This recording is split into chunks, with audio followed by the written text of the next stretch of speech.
My biggest influence at the start probably was my girlfriend. She said, all right, just go for it. You have nothing to lose. People came up to me and was like, man, you have to be so happy. Everything's going so well. But I wasn't. Just so focused on like growing and next goal, next goal, next goal, that you absolutely have no time to realize how far your progress already been. Curiosity and investigation. If you want to succeed in the practice of concentration, make it interesting. If you're interested enough in the object of your focus, concentration will be easy, and it can touch the deepest level of your consciousness. Understanding is a fruit of mindfulness and concentration. If you're not interested in something, you can never understand it. If you're not interested in someone, you can never understand them. If you're interested in them deeply, you'll be mindful and concentrated, and it will be easy to find out all about them. When you're interested in something, when something is important to you, everything becomes interesting. A leaf, a pebble, a cloud, a pond, a person, a situation, your child. You feel eager to look deeply into all of these things. Francisco, this is a book called How to Focus, written by a so-called Zen master that teaches us everything about how to focus. And focusing is something you've been doing in the past year, especially, if I may say, especially on filmmaking. You've made crazy progress when it comes to creating movies, films, reels, and you've been doing that in such a short period of time, so I'd like to give this to you. Really?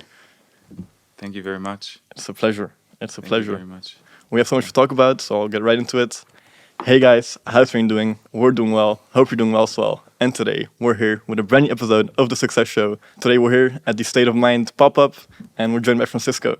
So let's get right into it. I just talked about the crazy progress you've been making. Could you tell us some more about yourself and how this all came together? So first of all, Yunus, thank you for having me It's a on this pleasure. podcast. Pleasure to be here. Well, so I can't really describe how everything happened last year. It just went by so fast, and it was a crazy year for me in terms of mindset and passion, and just developing. Well, I think we all know how it started. I started in January picking up a camera I had at home, and I always was inspired by a few, but I wanted to create my own vision. So I knew I had this camera at home, and I was just gonna go for it. I was like, I started Project 50, and I said to myself, look, I can do it with a phone, and it's probably easier, but I will go for it, and I will try to create a process, and I will pick up the camera and just go and just try it. So I had no ideas about camera. I've never touched one in my life. I maybe did a few photos, but never filmed anything. We're talking about the beginning of January, right? This year. I wanted to start on the 1st of January with Project 50. New year, new beginning. I wanted to create something and start a challenge which helps to just create the life I want to have. And so, but then I caught COVID, and I was out for 2 or 3 weeks. And then I said to myself, look, doesn't matter. I just go for it. So I started end of January. Posted my first Project 50 video with the camera. To be honest, I didn't think I would do so well, but I was really happy with the result. Now, if I look back, it's not pretty good, but I was happy at that time. And I always had some problems, like why was my lighting not that good? Why is the quality went down? I didn't like the motion blur. I didn't like the angle of the picture. How can I influence all of that? So I started learning about what features does my camera have? How can I change my picture? How can I create my own look? How can I start having the video I want to have? Before you continue watching, please consider subscribing and hitting the notification bell so you never miss a future upload. So it was just basically learning by doing. I was filming every day, 50-day challenge, so I had to keep on the progress for 50 days. So did I with cameras. And I started to learn about something new every day because, when I filmed outside, I had a problem. Oh, why is it so bright up? I can't darken the camera even more. So I read about ND filters. Okay, now I have an ND filter. I fixed that problem.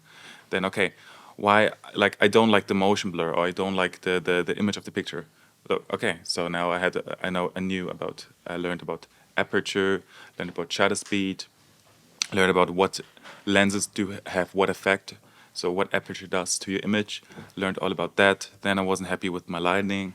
I learned about lighting, complement colors, non-complement colors, All of that. It was kind of a progress, which I had to learn doing Project 50 every day, and I was learning by filming.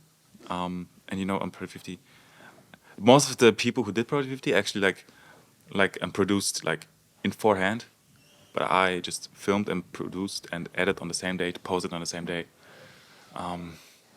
Due to a few reasons. I think the first reason was I just wanted to go for it, and the second reason was I was maybe I didn't really I was like I started Project 50 pretty spontaneously because I felt really good after COVID, so I went, okay, I'm gonna start tomorrow, and yeah, then I just kept on going. Because how is your workflow looking back then? Because you, like, it looks like a crazy busy schedule. Because not only are you doing all the tasks that are part of Project 50, you're also studying geoengineering. If I'm correct, and you're also learning about all of the like film things. And when you're filming on your camera, you have to import into your laptop. You have to edit there. It takes way more time. So how are the days looking? Did you get any sleep? How are you doing it with your health, like food?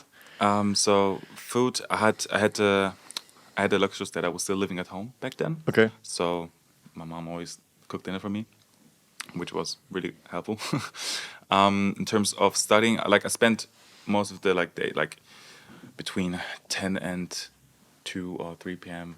I spent it in the university, and maybe doing 1 or 2 homework, but it was maybe 1 hour at home. At editing terms of point, that is probably what changed the most, because during Project 50 I didn't edit on my computer, I edited on my phone. Okay. So what I did is I imported the camera clips to my laptop, and then add dropped the images of my laptop to my phone just to edit on my phone, because I wasn't confident in any type of editing software. I use CapCut. You know CapCut? Yeah, of course. Pretty easy software, but does the job well. To be honest, does a really good job. So if you want to start, just cutting. Use CapCut or VN. It's also really good. And that's what I did. I imported camera clips on my from my MacBook to my phone, just to edit on my phone. Yeah. You can imagine at some point I had some storage issues. Yeah, all of us, everyone doing Project 50 knows this.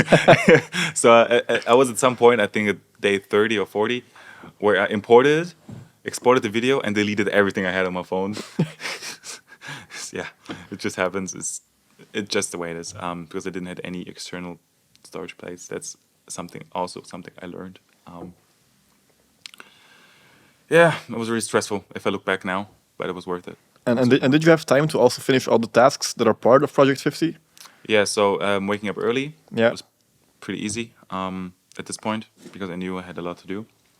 And what I did is I started with the things that I knew would take the longest. So I woke up, started with the gym session, or any type of sporting session. Yeah.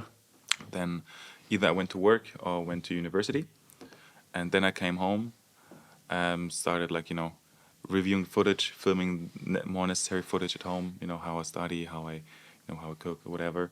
And then at about 4 or 5 or 6 p.m. I started editing. And sometimes I wasn't really happy with the edit, and I wasn't happy with the colors, so I just looked it up, and I was posting always about 8 p.m. at night, and then I was still had a few hours left before sleep, so I did the rest, like sleeping, and I always, I did Project 50, how you have to learn one new skill every day. So in my terms, I would just focus on filmmaking. Yeah. So how I improved my videos every day, that was my 1 hour of skill. Crazy. Yeah. And then I'm just gonna take a leap forward in time. You went from doing Project 50 and filming for yourself to actually working with brands, with just to mention a few, GT Masters, DTM, the Career Cup. How did that switch happen? Because I can imagine, besides the filmmaking, you also picked up some very good habits on the way, right? That changed your mindset, impacted the way you look at things, your workflow. Yeah. Those race weekends, I can imagine, are super, super intense. You need to be sharp for a few days, right? Yeah. Could you tell us some more about that? So the switch kind of happened when I finished Project 50. I started. It was my routine. Filming was my routine. So after Project 50, I think on the last day, I went to Spain, to Fuerteventura, to Canary Islands with my girlfriend, and I also filmed there the whole time. She was like, "Don't you want to take a break?" I was like, "No, I just want to film." It was part of my routine, and after I came back, her brother, actually, he's a racing driver in GT Masters. Okay. And his sponsors and himself, they saw that what I was doing on Project 50 and how, like, my social media growth was was still going on, and how I improved my quality image and pictures. And they said they wanted to try out with something social media, because these are, like, his sponsors are big brands. And they wanted to try some new marketing, and they saw how well, like, Instagram Reels and, like, all the social media type of marketing is going. So they said, look, we want to give you the chance to actually promote the driver, the sponsors this season, and we would give you a full season, like, ride, something like a contract Yeah. that you film for the driver the whole season, but you have to, like, bring in sponsor images and stuff. So I have to always, like, show, like, the sponsor images. Yeah, the logos and everything. Yeah, the logos, like, during the videos, which is, yeah, it's fine. So, Of course. but, yeah, of course, it's their contract, and so but I still had an amateur setup. I had, like, this little Joby tripod for like $30, for like 30 euros. I had my camera, which is pretty beginner camera, and then I was like, okay, this is a big chance. I'm just gonna go for it. So I invested all the money I have. I didn't have much. I was working in a winery shop. I was just like a driver, like, delivering wine for people. Yeah. So I had about, I think about $1,000, like €1,000 on my bank account. So I just spent 700 or 800 of them for the gear, and the recommendation was paid. And I got the car from my dad, because the racing track was only 1 hour away, and I got the car with a full tank, so I didn't have to pay any fuel. And then, okay, I'm just gonna go for it.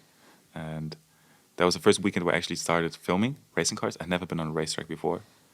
I did the work for the weekend. The crazy part now is that was also the weekend where I switched my editing software. So I went from CapCut to Premiere Pro, which is one of the most complicated and, like, professional editing softwares there is.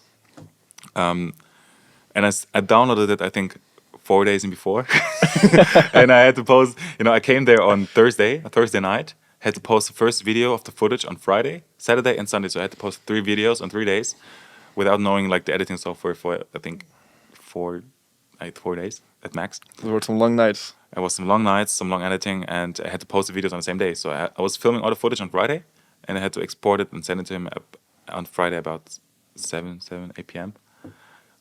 Was stressful, really stressful. But I had a few, Florentin Becker, he was a really big help. I always called him when I was on racetrack, like, the first weekend. I called him, and I said, bro, I don't know what to do. How can I import this? How can I do this? How can I do this? And it wasn't just like editing clips, like editing together. It was, I used speed ramps, I used color correction, warp stabilizer. It was like things that you actually need to know what it does. Yeah.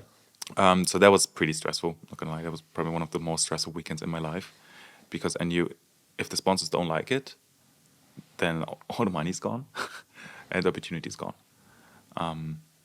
So I went all in. I did it for a whole weekend, and they were happy.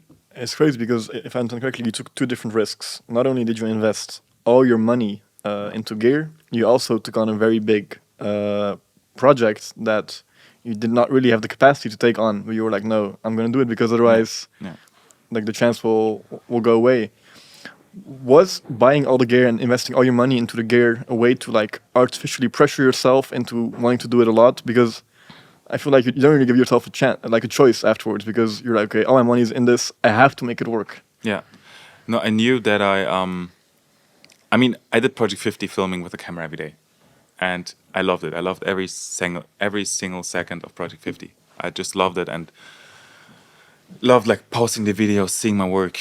To be honest, I didn't really care about how many likes or how many comments. I did it for 30 days before it started blowing up. And I knew, look, I'm gonna love this, and it's a great opportunity. Either way, I'm gonna get it. I'm not gonna get it. I'm the type of person. It's just gonna happen. I'm not the type of person who's, like, actually worried about things. If it's happened, it's gonna happen. If not, it's not gonna happen. So my girlfriend's dad, he always says something, and it's, the moment she told me that, like I heard it, it was really true. He said, everything that happens in life is not wrong. So there's always an after effect of one missed opportunity. And I just thought of that. I was like, all right, if it's not gonna work, it's not gonna work. Who cares? I have the gear. I can still sell, or I can keep it, or go for other projects. But yeah, fortunately, it worked, and I was really happy. And if I look at the results now, it's crazy that it works because I think, to be honest, I think they're absolutely dog shit. But yeah, who cares? And yeah, you know, one thing I talked about earlier this day, because someone down on the store, she asked me, how was it for me coming up like in such a big racing league? Because this racing league is the biggest in Germany, and to start at that point is really hard, because the people who are there are like most professionals. So they do it for years. They've been doing it the whole life. They live from that. And I was this one guy, never been on a racetrack. I came with $1,000 gear, or like $2,500 gear. They all had like the best gear days. Gimbals, Yeah, everything was gimbals, there. like Lighting. I bought a gimbal. That was €800. Okay. So I bought a gimbal, but I had the shittiest camera. I had the shittiest lens. Yeah. I didn't even have a proper bag. So you know, it was funny because all these guys that worked in the media, or like all the videographers, they looked at me and was like, "What is this guy doing here?" You know, like no one knew me, Yeah.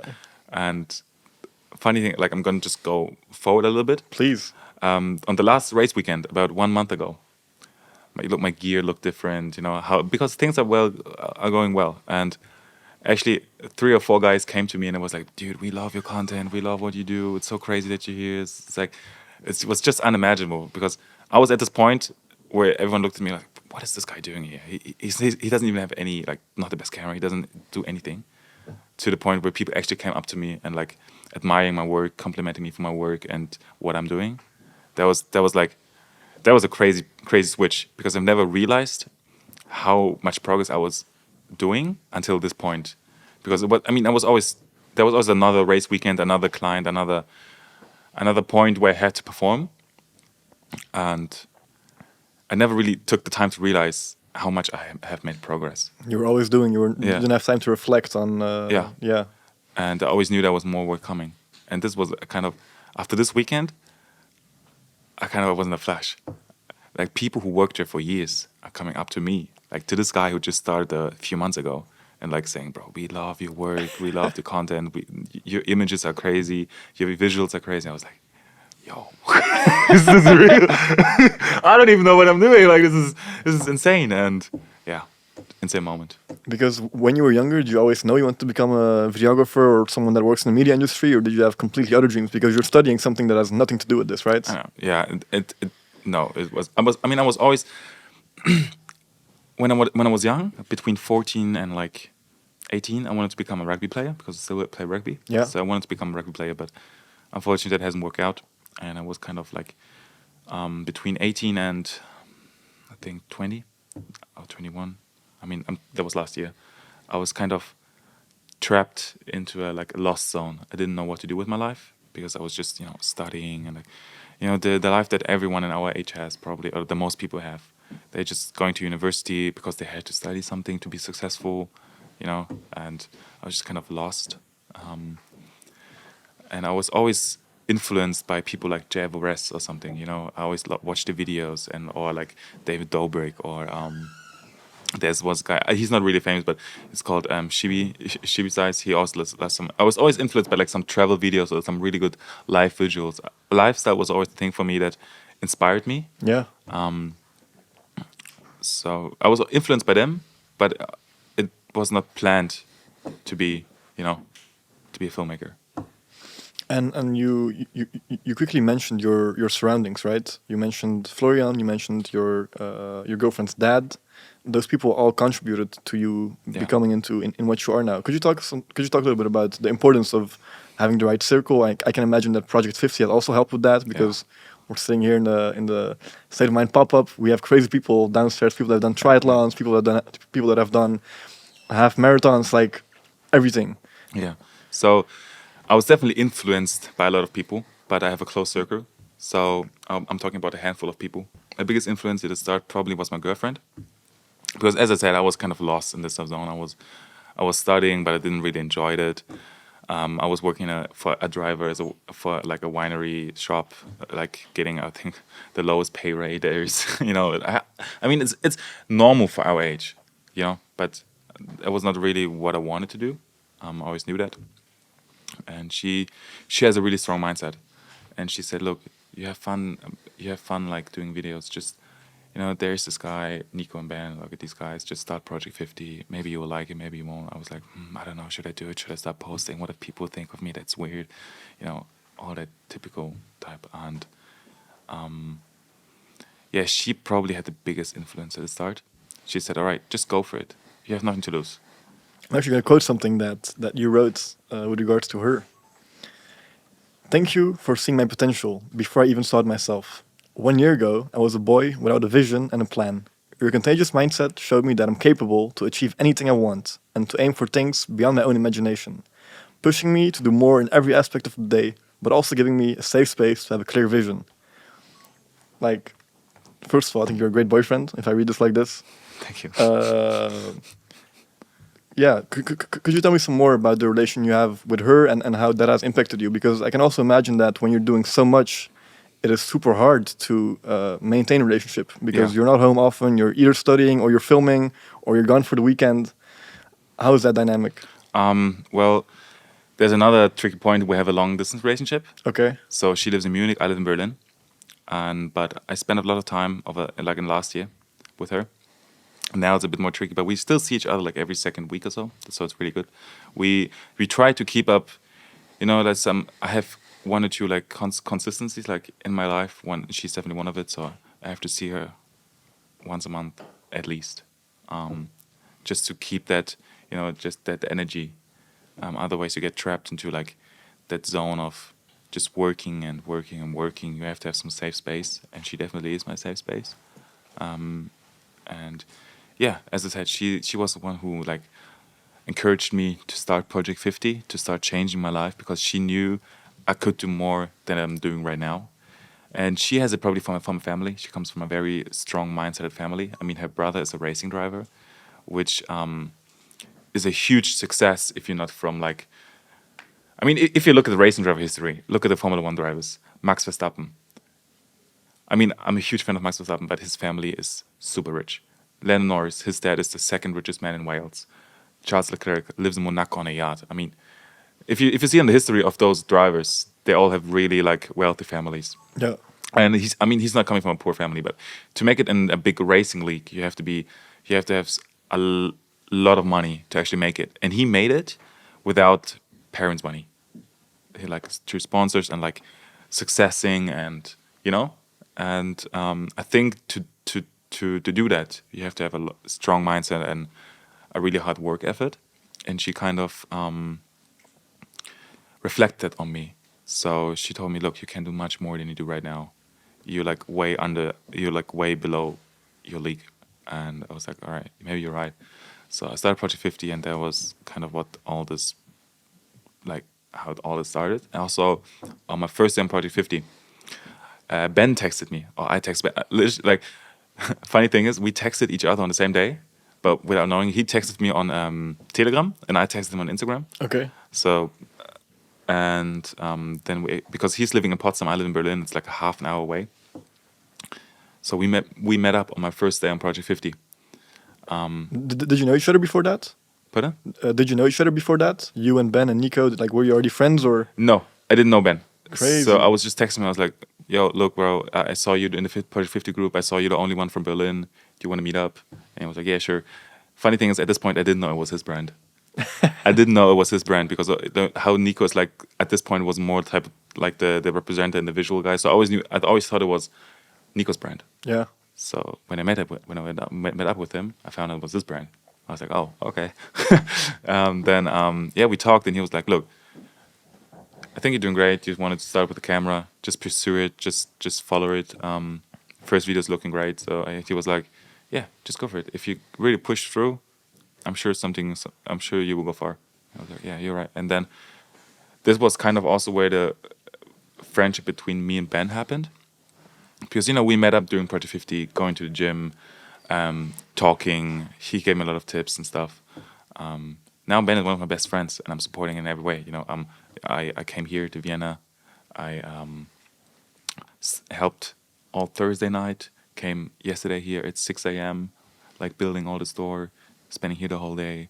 Now I'm gonna help like getting everything out tonight. So I kind of want to pay back what he gave to me, like in terms of mindset and also his advices for me, which really brought me far. It's crazy because what I'm hearing now is a lot of work, a lot of dedication, a lot of putting yourself out there, and very little time for yourself. I mean, you already mentioned that it took a lot of time for you to actually see, oh, I came so far. When you mentioned the race weekend and the people coming up to you, how do you balance that? Because there's this phenomenon called work-life balance. Is that something that you're familiar with, or you're like, fuck that, I only do, I only work? Well, currently I'm probably the second one, but I kind of realized because after the last race weekend, I had a little. I'm not gonna say burnout, but I had like symptoms of it. I was really close to it because what most people think, or what most people thought, actually, people came up to me and was like, "Man, you have to be so happy. Everything's going so well," but I wasn't. I was. Funny thing is, when the filming thing was on the highest peak, I felt the worst because there's this. I forgot the name. There's a study about learning process, and it's curve, and the curve The kind G curve. of the P curve, and it kind of goes like this when you're on a top, when you're in a high, and then you have a big low. Yeah. And after Project 50, I was here. I was feeling great. I was like, man, I love filming. It's going so well. I just see the process. And as soon as the racing thing started, and I knew how much more there is to learn and how far I have to get to be on that level and what I else need in terms of equipment, editing skills, color grading, plugins, knowledge, angles, all that. I was down here. I was like, man, I can't keep up with this. I have to be better. I have to be faster. I have to, because I filmed all day on Friday and Saturday and Sunday, and I had to always post the video on the same day. So because it's, for the drivers, it's important because a race weekend goes far really quickly. So the output has to come really fast. And, for a guy who only uses editing software for a few weeks, it was so stressful. And that kind of when I fell into the low, and I always saw work of like the best filmmakers. And I was like, man, I want to be there, but I'm not there. And it kind of dragged me down mentally because that's also one thing. I didn't see the process I've made because I was so focused on being there when I started here and I'm already here. But You're I always wanna- chasing the next high. Yeah, I'm always chasing the next thing. And that's what I think dragged me down mentally. And that's why I was so close to burnout. Even though this thing was going so well, like so many people would love to have the chance I had. And I didn't really appreciate it. I didn't appreciate the time. That was one of the reasons because I've learned everything so quickly and had to learn it so quickly to level up, to be on that level where I want to be. Because I don't want to be average in what I'm doing. I want to be the best. I want to be above everyone. Or I want to have my work, which defines me, and which people see it and they're like, yeah, Francisco did this. That's where I want to be, and because I wanted to be there so quick, that's why I didn't really realize the progress I've made. I was so trapped on that one goal that I didn't see where I'm already am, and that's a really big trap of that hustle growth mindset, which a lot of people don't really recognize or like don't really realize. I talked with Ben about this for hours. Like Ben and me, we actually talk a lot about stuff like this, and that's a negative point of self growth and mindset. A lot of people don't really talk about. You're so focused on like growing and next goal, next goal, next goal, and like being there where you want to be that you absolutely have no time to realize how far your progress already been. So that's so when one thing doesn't go well, you think you're at zero, but you're already much higher than before, and you kind of drag yourself so down. That's really toxic, in my opinion. So I love what I'm doing right now, but you have to stop, be focused on that one huge goal when you forget the whole process that brought you there. Yeah, so I didn't really have time to realize anything I've done because of that. Because I was so focused on that one goal that I forgot everything else. And when it didn't work out, I thought I was at ground zero, but I've already achieved so much, and you don't realize that. And was there something that you fundamentally changed in your workflow after you had that realization? Because, for example, people meditate. Some people do like self scans, like type of meditation. How have you implemented that into your workflow in order to always have that realization that that you're working and that it's going well, but that you shouldn't get lost in that like Yeah. hustler's mentality workflow? One fundament I've definitely changed is like going out.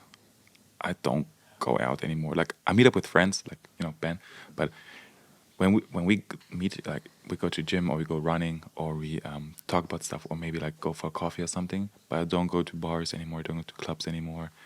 And I think I saved so much time through that. Like if I spend because like going out partying is fun, and of course you have to do it sometimes, to live your life. But one party night drags you down for another 3 to 4 days, because your body has to recover so much and Yeah. your mind has to recover, that these 3 or 4 days you're just unproductive and it's kind of wasted. So I didn't have the time to actually go, and I didn't want to. It was not like I was forcing myself not to go. It was more I didn't want to go anymore, because I knew I need to perform on the next day, and that was also a big point in my relationship with my girlfriend that changed, because she's 2 years younger than me. She's in college, like I think 2 semesters or 3 semesters below me. So she's in that like, yeah, let's go out, let's have fun, let's party and stuff. And I was like, no, I don't want to, and because she didn't met like when we met each other the first time. When we get to know each other, I was the party guy. I was the guy who said, let's go party tonight. Let's drink. Let's do this. And it's totally changed. And I think that's a big fundamental change I had. Yeah. Has it given you more time to reflect on everything you're doing? Well, yes and no. So instead of partying, now I edit videos or do anything else. Yeah. So the biggest change probably is that I feel much better now. Like my mind and my body feel so much better. And uh, actually, I went partying last week, just because now I'm at this point. I've worked through the whole summer. I like we haven't talked about this, but I leveled up 3 racing leagues. So I'm working for the 3 biggest racing leagues this year.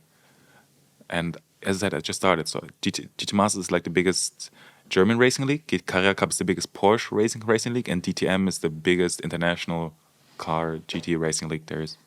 And I worked for all of them, for all 3, and for big factories. Like I worked for Lamborghini factory drivers, Audi factory drivers, Porsche factory drivers, also for Porsche team.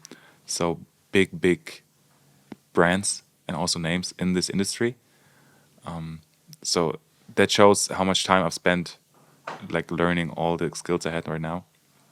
And I didn't really reflect on it. No, I didn't. The biggest change was just I had more time and I felt better the next day. Okay. Because I went partying last week, but I felt so shit. Yeah. Fuck, bro. I was feeling horrible. I was feeling horrible next day, just because I'm such a lightweight now with alcohol, of course. Yeah. But yeah, I felt horrible. Yeah, and you're mentioning all these big names, all the clients you're working with. You're mentioning this, and it just makes me curious. What's next? What are your upcoming goals? And perhaps that's the first question. The second one will be, where do you see yourself in 5 years? Yeah. So the goal is Formula One. That's a big goal. It's clear, Formula One. Clear goal, clear vision. Formula One. I want to work for a Formula One team. 100%. That's where I want to be. Is there a team that you're aiming for specifically, or? Well, there are a few teams I would love to, but I'm happy with any team. Yeah. Yeah. Great. And It's just the surroundings and just the experience. nice. Yeah. Nice. And in what time do you have a time frame attached to that, in which you want to attain that, or are you just like, I'm just gonna go and? So see I how- have my own time frame. Next 2 years. next 2 years. Next 2 years. I want to be a guy that started from zero and went to the top in 2 years. For sure. That's crazy. And what are some daily habits that you have implemented into your life? Obviously, we have Project 50. What are some daily habits that you have implemented that have actually given you the power to do this? Because besides all the filming and the knowledge that you have about cameras, there's also like everything that has to do with like taking care of yourself, your body, taking vitamins, perhaps. What are some things that you've implemented that have helped you attain this always going forward mentality? So I think implemented, like, not on purpose. I edit every day because I realized that last week. Be Real, the app. Yeah. Almost every Be Real I have is on my laptop editing. It's like the funniest thing ever. Is that's probably one habit I have right now, and it's just ongoing. And the second habit is I just started last month. I saw how Ben is like always running, and Ben has made huge progress with his body. Like, he lost about 10 to 11 kilos, and he looks really fit, and he's a good runner now. And he wasn't a guy he's not a runner guy. Like, when I met him, he was not a runner guy. Trust me, he was not a runner, and he's done so much progress through running in his mind. I was like, all right, I'm gonna give it a shot.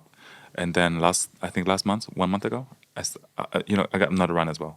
I'm really not a runner. And I started running now every month, every day, every morning. That's the first thing I do when I wake up. So that's what I wanted to. That was what I wanted to achieve. That was what I wanted to get into my routine. Wake up every day at 7:30, 7:45, before 8 a.m. And no eating, no drinking. Waking up, putting on the shoes, run, like 3 to 5 kilometers. That was the thing I wanted to achieve. And then come home, then start the day, drink a coffee, make my breakfast, and get ready for the day.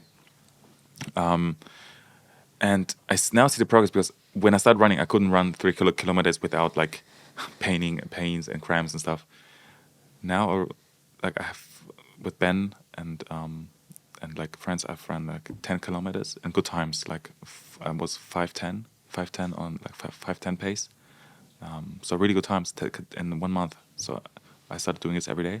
I mean, not 7 times a week, of course, because I bet 5 to 6 times a week. And yeah, I feel much better now. I feel like my body is more, it's kind of, more adapting to it, and I feel really good. So that's a good thing.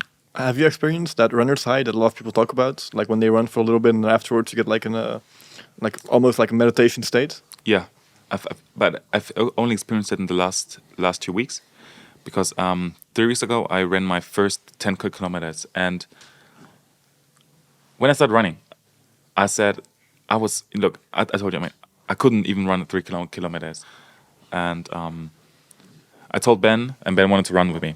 All right, Ben wanted to run. He said, "Okay, let's go for a run." I was like, "Oh man, I'm not there yet." And then he said, "Okay, we go for 5." I was like, "Oh no, I'll do 3." And he said, "Let me go for 5." I was like, "Okay, good, we go for 5. But I can't promise anything." Okay. And that's a really funny story. It was about 3 weeks ago. Then we went for a run, and I didn't have my phone. I didn't have anything. And we went in Potsdam. Potsdam is just a big long straight, and like a few curves, and so you can't really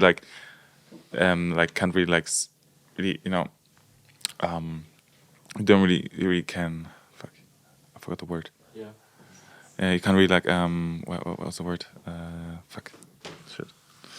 Alle. No. Situate yourself. You don't know where you are. Yeah. You can't really situate like where you are or how far you will run. So I told him, okay, let's do 5. Like, I will do 5 at max. I can't do more. And then we kept running, and he pushed me. And after a few minutes, I felt how like my calves were burning. They were burning. I couldn't run. I said, like, let's go. And then at some point, I couldn't feel my feet anymore. Like, my feet were numb. I couldn't feel them. And I was like, okay, it's better now because I can't feel them anymore, right? So I kept on running. And I thought we're like at 5 kilometers. And at this point, where I couldn't feel my feet anymore, it was like non-stop circle. I could run. The same guy who said 1 hour before he can only run five is now like running without any break. Unstoppable. Yeah, and we ran like 10 in a good time, really good time. Did you know you were running 10? No, I thought we were running 5. So this guy tricked me into running 10, and I said, okay, I can only run 5 at max. And when it comes to that, do you also have now goals attached to running? Do you also want to do like half marathons, like? That's actually what I talked with Ben about last week. I started running because I saw how well Ben is doing, and I was mentally feeling a little low, so I was like, I'm gonna start it as well, but with no goal, just get fit, be better at running. But in the last few weeks, it really came up to my mind that I maybe want to do a marathon or even a triathlon. Yeah. Crazy, because I'm here with my producer, and we also we had a goal. We wanted to do a half marathon, and we didn't train for it. We did zero training. I ran 10 kilometers when I was 14 for a school event, and then we're like, yeah, let's just go, let's sign up, and we just did it. Also, we were just running, and we ended up doing it in 2 hours and 20, which is not the best time, but we didn't stop at no moment. And right after that, I also felt like I was thinking about all different business ideas, everything. And it's so weird how sports and your mind is connected, because you feel something changes. I mean, I know that it's also a scientific meaning behind it with endorphins and everything, but it's crazy how sports can have such a big impact on your life and the way you perceive things. Yeah, it's great because I played rugby my whole life, so I was always doing sports. I played rugby from I think when I was 8 years old until this day, and this always gave me kind of the strength to think clear. And sports has this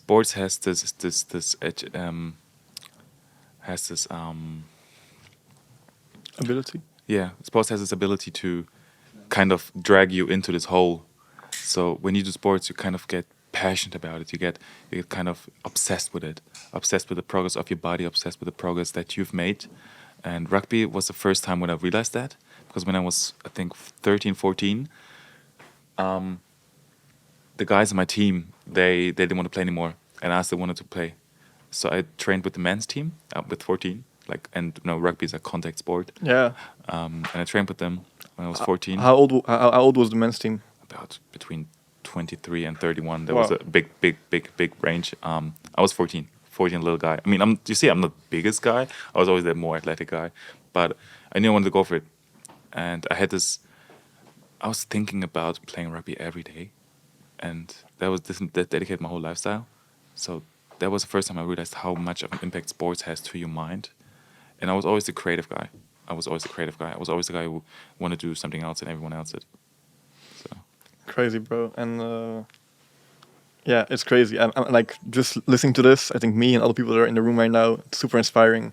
Also seeing the progress you've made in such a short time frame when it comes to sports, when it comes to filming, and also just throwing your goals out there, working for Formula 1. I think everyone in this room knows that it's going to happen within 2 years. At least we wish it for you. I think if you keep on going on this path, there's no other option than it working. And just to round it off, I'm going to ask you the signature successful question, and that would be, what would success mean for you? How would you describe it?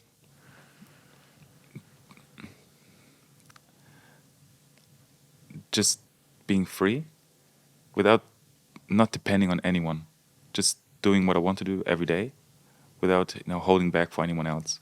And I don't want to have the biggest yacht. I don't want to have the biggest house. Of course, I want to have a house someday and a nice car, maybe 2 nice cars. But but I don't have to be the next Jeff Bezos or Elon Musk. I just want to be free and be independent in everything I do with anyone I do. Have a wife, my kids, and just say, all right, let's pack stuff. Let's go to the Bahamas tomorrow. Without thinking about money, without thinking about anything else. That's what success is for me. And knowing that I'm happy with my current situation. But yeah, that's it. I think you're on the right path. Especially the last thing you mentioned is important. Something that we've talked about the whole podcast is being happy with your current situation, and then always wanting to reach for more. Yeah. So I think if you can maintain that, then you'll get there for sure. Thanks, man. Thank you for being here on the podcast. Thank you for this talk. Thank you for inspiring us. And we're super excited to see what the future holds up for you. So me too. Me too. Thank you, bro. Thank you, man. See ya. I'm the most brutal and vicious and most ruthless champion there's ever been. Yesterday, you said tomorrow. So just do it! You should be a monster.